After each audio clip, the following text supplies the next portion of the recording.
Caesar, we require more Felnix. I have an idea. Hence the birth of the placative pizza party.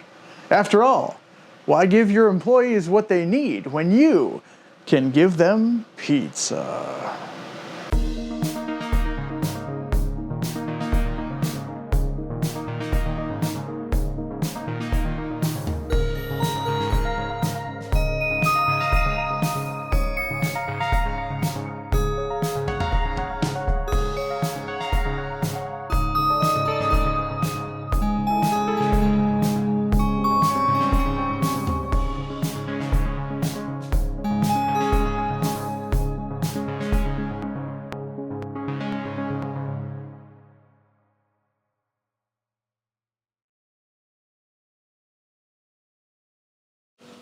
We cannot discuss the hidden history of the pizza party without first delving into everyone's favorite occult subject, corporate psychology.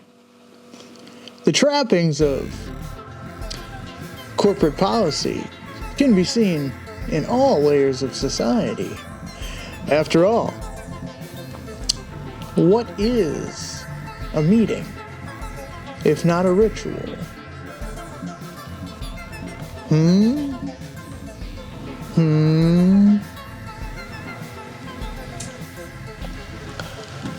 The shareholders were not convinced on the concept of corporate psychology. After all, what would a bunch of science geeks know about squeezing every little last drop of productivity out of a person, and hear the lamentations of their work-life balance? As it turns out, psychological encouragement, gentle prodding, and a little bit of gaslighting play a hefty role in getting humans to do what you would like them to do. It's just good science. Speaking of good science, let's talk about some of the research that was done at the Hawthorne Works. Hawthorne Works was a Western electric company in Western Chicago. The empiricists set out on their science-based investigations, seeking to answer one simple question: do people work more when the lights are on? I know I don't. What the empiricists found was inconclusive. However, what they did find was that when the white coats were milling about, the workers did more work. The proletariat was fully engaged. Interesting. Productivity numbers did skyrocket. This was the beginning of the golden age of micromanagement. A scientifically backed, peer-reviewed, reproducible practice resulting in big number go up. As cited in the Van Galen model, probably, allograph selection plays a key role in distributed event propagation. In short, the word promotion becomes pizza. And raise becomes party. Just do the work, they said, and boom, pizza party. Who said that the casual link between industrious behavior and equitable remuneration has gone the way of the dodo? But what of the pizza makers and the managers How are they motivated to maximize and optimize their productivity? How can they be swayed? Well, the lights are on, but is anybody really home? Yes, Virginia. As it turns out, the pizza makers, the Culinesians, if you will, are in fact swayed by their own cheesy, tomatoey, buttery crusted goodness. You can take that to the bank. And now a word from our sponsor, pizza. You know what pizza is. You've always known what pizza is. You never had to be told what pizza is, but yet, there it is. Pizza is round, but it comes in a square box. Have you thought of this? Did you ever stop thinking about this? Pizza is warm, but it will not stay warm forever. The cold, icy grasp of entropy will claim your pizza, as well as it will claim us all.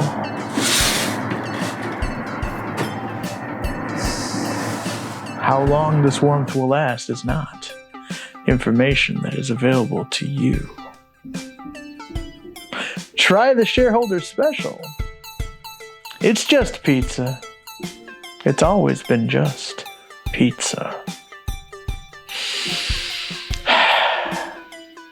Pizza.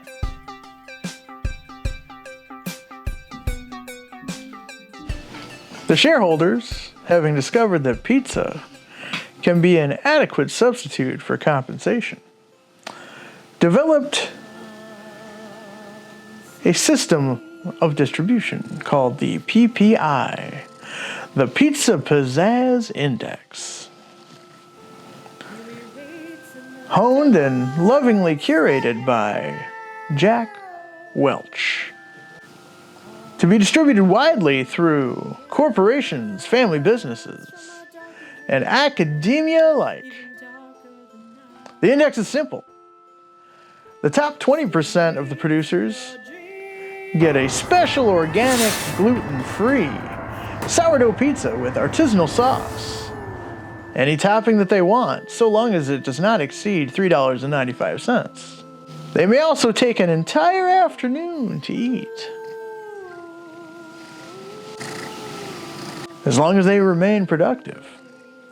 The next 70% received that old chestnut, the little sneezers.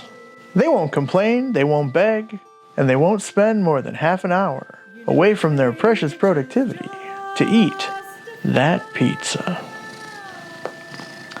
Now for the unfortunate bastards at the bottom 10% of the productivity tree.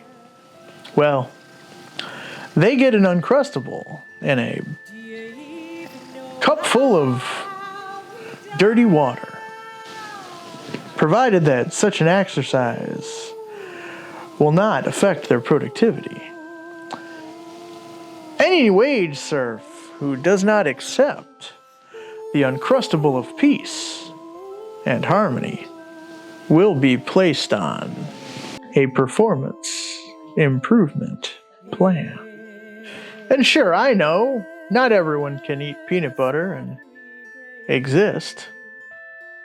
But that is a sacrifice that Mr. Welch was willing to make. But that's of little matter. Where we're going, we don't need prepackaged sandwiches.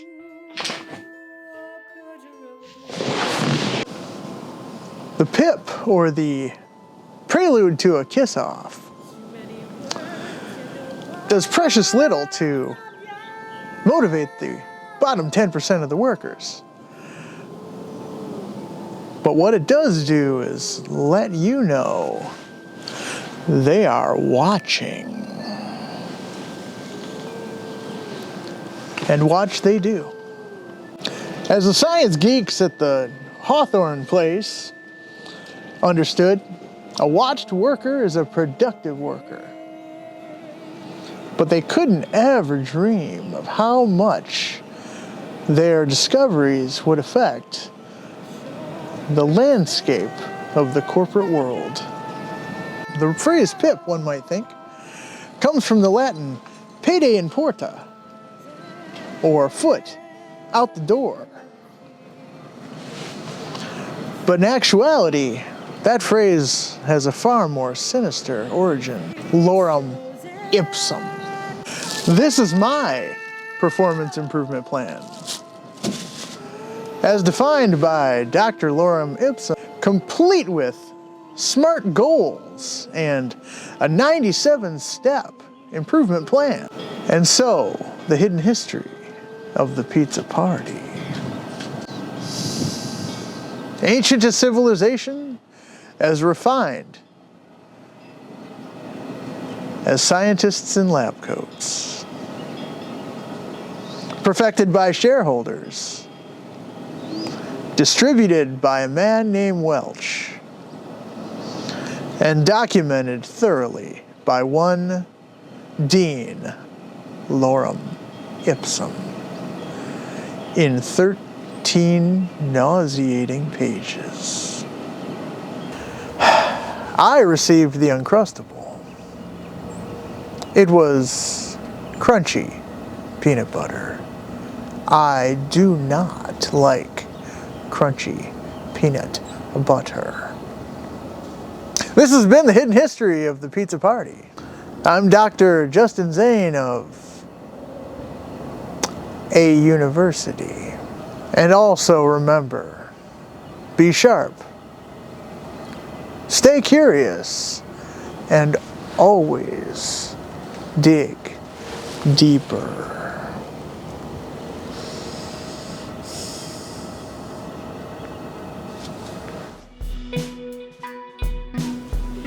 And now, Dr. Zane, let's talk about the Van Galen model. Or Van Galen, rather. As cited in the Van Galen model. Okay. Mark, rolling. Here he comes, walking down the street. Get the funniest looks from everyone they meet.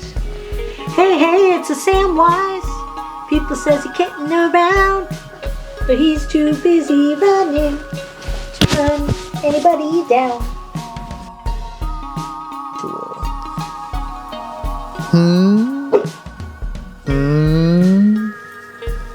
And now, a word from our sponsor. There he is. Enjoy the warmth. Bask in it. Hi, I'm Dr. Zane. You may know me from my work with Realm of Shadows or my teaching engagement at Miskatonic University. I'm here to give you further knowledge into the world of the unknown.